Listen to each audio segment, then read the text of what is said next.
in a shocking revelation that will outrage decent Britons. The Notting Hill Carnival has descended into pure chaos, with 423 arrests exposing this so-called cultural celebration as nothing more than a crime-ridden spectacle. On GB News, Patrick Christie's exposes the jaw-dropping crime statistics: multiple stabbings, sexual assaults, and 46 offensive weapons seized as brave shopkeepers barricade their properties against the carnage. Political commentator Russell Quirk demands immediate ban of this Notting Hill Carnival that costs taxpayers £12 million to police, while degenerates urinate in streets and assault officers. This is a total disgrace that threatens our very way of life. Will Sadiq Khan finally act, or keep ignoring this annual disaster? Before this, I want to say a big thank you to all our supporters who helped us reach our very first 1,000 subscribers. That achievement truly means a lot and inspires us to keep giving you our best. If you haven't subscribed yet, please do it now. Most people who watch our videos aren't actually subscribed. We know life gets busy, but subscribing is completely free and it really helps us grow. Our next goal is 3,000 subscribers, and with your support, we can get there even faster. You can also support the channel by checking out the links in the description, where you'll find some valuable books.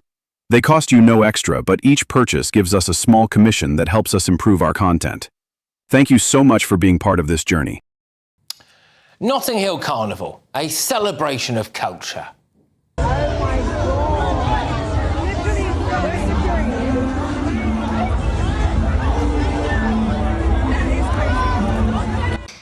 It's a time for dancing.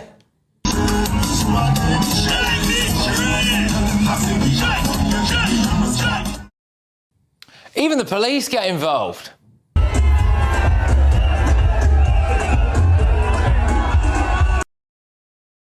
People board up their homes and shops, hey, just as a precaution, like this corner shop. They've literally graffitied the walls, you know. I love it. Yeah. That is mad. Why is it so barricaded? Are in. They landed about half an hour ago. There have been 423 arrests over the 2 main days of Notting Hill Carnival. 2 people have been stabbed. So the updated number of arrests on Sunday was 200. As of 7:45 p.m. this evening, the number of arrests on Monday was 223. Now, a breakdown of these offences are as follows. So, assault on police, 32, possession of an offensive weapon, 46, possession of cannabis, 70, possession of Class A substances, 32, drug supply, 44, robbery, 5, violence with injury, 4, other violence, 36, sexual offences, 18, other offences, 136. And there were a few assaults on police officers lobbed in there yesterday as well, so potentially they have come under other offences today. But the Met Police said that all numbers are subject to some change and totals are likely to increase, so that's good. Police even arrested 100 people and seized dozens of weapons before Carnival even started, which just shows you what they can do when they want to. But we've seen the usual comical headlines, like this one from The Times this morning. Notting Hill Carnival, 140 arrests on an otherwise peaceful Sunday. Brilliant. I mean, I wonder, and hey, it's just me, I wonder if we'll see the same level of weapons offences, assaults on police and sexual assaults at the Unite the Kingdom March on September the 13th. Hello. Think of this, it's quite astonishing number of arrests at Carnival. A celebration of culture or not? Well, no, it's, I mean, look, it's a crime fest, isn't it? A stab fest. It should be renamed, I think, the Notting Hill Carnival, rather than Notting Hill Carnival, frankly. If this was something that was a bit more patriotic on the British side, imagine if this was an event, a festival that was held every April for patriotic people that wanted to celebrate St George's Day, and the same level of criminality were to occur. You know, typically, I mean, it looks like this might actually be a light carnival in terms of crime. Yep. Only 400 offences in terms of arrests, but of course we know that there will be far, far more crimes than that committed. The police probably are under orders not to arrest as many people. Last year, I can tell you, there were 100 arrests. There's always stabbings. In recent years, of course, we've seen people lose their lives, plus sexual offences and so on.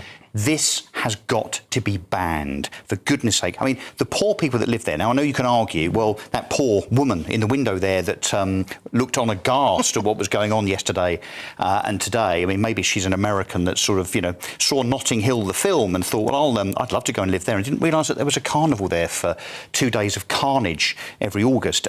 It's got to be banned. I mean, talk about two-tier policing, the way that they allow it to continue. And by the way, do you know what the policing cost is, Benjamin?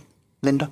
No. £12 million for the weekend every year. £12 million of our taxpayers' money to police the carnage. OK, so earlier today, I was just nipping to the local shop, and where I live, you kind of get the spill out from Carnival, and I saw some people coming back, and actually looked quite jovial, looked quite nice. It was, I gave them a bit of a wave. I was like, hey, we had a good time. Yeah, we have, yeah.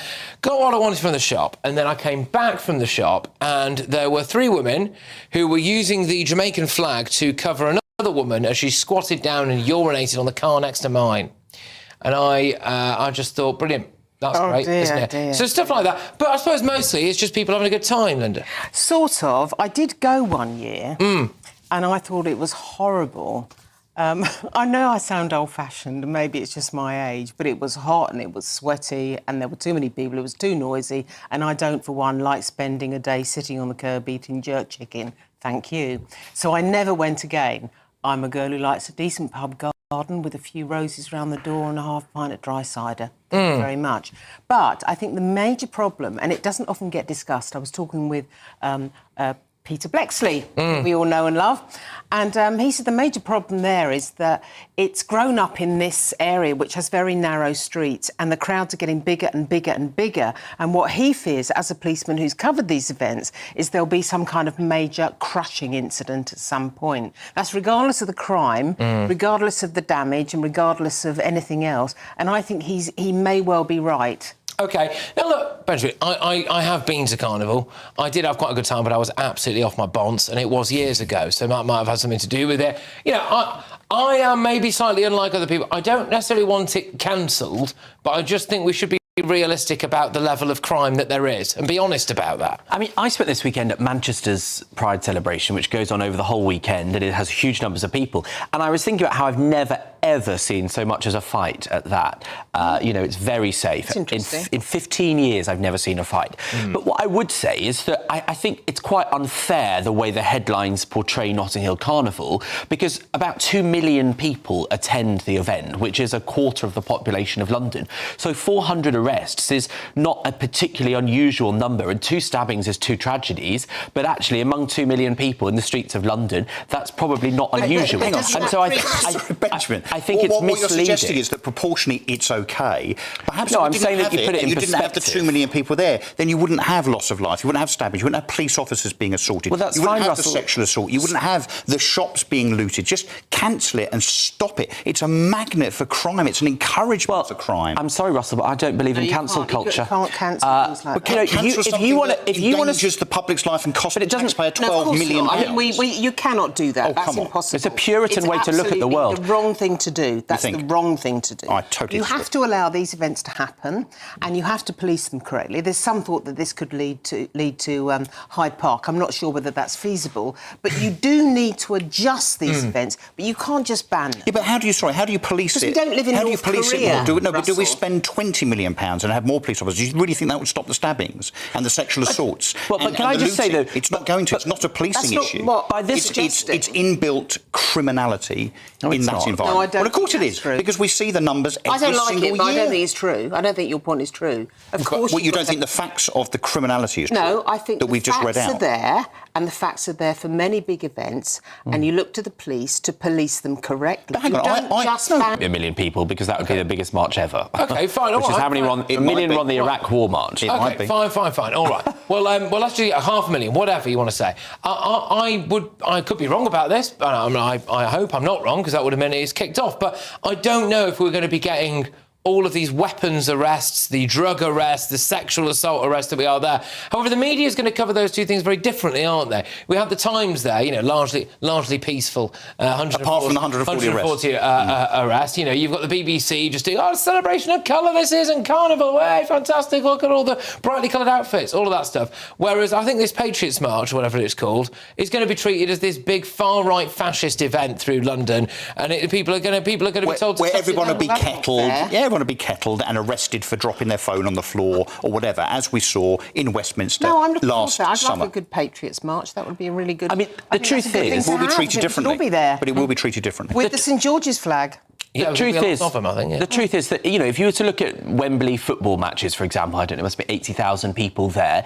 I dare say there are lots of drug offences or under-the-radar drug offences that happen in a place like that. So some of it is to do with the nature of the event, that people are out, you know, having a fun time, for want of a better phrase, and so that invites that kind of behaviour. And so and there's lots of police, so there are probably more people in possession of illegal substances that get caught and doing drug dealing than would otherwise, but that's the nature of it. And I'm afraid you just can't live in this Puritan way where you say, because you don't like it, because it attracts some problems, that the 1.99 million people that have a great time because it is largely, not entirely, but largely a celebration of Caribbean culture. Do you think they get a bit of slack there? No, quite the opposite. Well, you say that, but I do think, genuinely, again, I'm not saying we should cancel it. I'm not really of the view to cancel it. However, I do think, really, just looking at it on paper, if you had an event like this every single year and it wasn't a celebration of Caribbean culture, it would be cancelled. No, actually, I think some of the criticism is quite racially coded. It's the idea of sort of angry black people that can't be controlled. I think that's the way some people try to perceive it when they say there's been so many crimes, when actually those crimes are relatively not that high. It doesn't make it OK, but it's the nature of 2 million people. And just think about the huge contribution it makes to the economy there. There'll be so many small businesses from that community that will thrive on this weekend. It probably keeps them afloat all year. Hang on, we're gaslighting the hell out of ourselves and the audience here. If we honestly think that just because there's 2 million people in a place, that proportionally there are bound to be, for instance, 800 arrests, loss of life, people being stabbed, police officers being assaulted, sexual assault, rape, people urinating in the streets. I mean, how many people come into London on a daily basis as commuters? I don't see people stabbing themselves or stabbing other people at Liverpool Street or urinating on people at Waterloo Station. Yeah, but with all due respect, Cross, I think you struggle to find a football match. Or looting the local Costco or Starbucks. Just because there's a gathering of people, it doesn't mean there's an excuse for them to misbehave. I think you struggle to find a football match where people don't tee out. There is also the fact that everyone boards everything up like a few days in advance. They feel like they have to do that because they have to, though. Yeah. And that implies something, doesn't it? Yeah, I know. I mean, I'm of the view that maybe it should be moved where it would be easier to police and you would neutralise the possibility of a big crashing event, because I think we're very, very close to that some years. And they, you know, you've only got to think about Hillsborough and what can happen. You could have a lot of people who would die in that event. And I think that is the real danger. They've talked about ticketing it so that you could manage the numbers. Yeah. I suspect it would be impossible because it's such a porous place. The London Underground is supposed to be ticketed. No people just barging. You have to ring-fence Notting Hill. It's just impractical. Yeah. Well, I don't know. Well, we'll see what happens. I mean, the reality is, I would have thought that the only people with the serious power to cancel it will be the London Mayor. Or the Commissioner of the Police. Which he's both of those things, I think, isn't he? Well, you've got the Police Commissioner, which is Mark Rowley, and then obviously you've got Sadiq Khan, who's effectively the police and crime